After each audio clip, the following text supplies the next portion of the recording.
আর ভাল লাগে না। আর ইসমাইল ভাই ও দৌড় আপনি বাড়ির দোকানদারি চাবেন কোন দিন?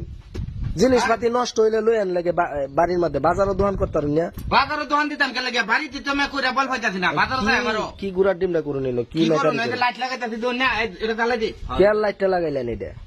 আরে লাইট গুলো মে থাকে না লাইট গুলো দুদিন পরে পরে নষ্ট হয়ে যাও আজকে বিছুন মুখে ডিমটা লাগাই দিছি এই দেখুন এটা ওখানে এরকম পাওয়ার হই পরে ভাই বলার বাইরে মুরগির ডিম। হ্যাঁ আরে ভাই আপনি একটু পরে হরুন এই ইসমাইল ভাই আমার মোবাইলটা তাড়াতাড়ি ফেসার পরে করুন ভাই যে মোবাইল লইছে আমার মোবাইল আপনারটা পরে নষ্ট হয়েছে আমারটা দেখতে দিন আগে। এনে একবার সহায়তা বইছে মোবাইল লয়ে আয়া আমি কিন্তু আগে আইছি ভাই আমার কিন্তু আচ্ছা পরে দেখি একটা এটা তাড়াতাড়ি ভাই এত তাড়াতাড়ি বলে ভাই কাম হইব। আমার ঘরে আচ্ছা তুই এটা ফেসার কম পারেন আপনি আচ্ছা এই যে আমার মোবাইলে কিন্তু সেদিন ক্যামেরাটা লাগাই দিচ্ছেন হুম ছবি ওঠে না বালা কিচ্ছুই পারছে না এবারে যদি আপনার মোবাইলের কি ক্যামেরা নষ্ট? ক্যামেরা নষ্ট হয়ে গেছে এবারে কিন্তু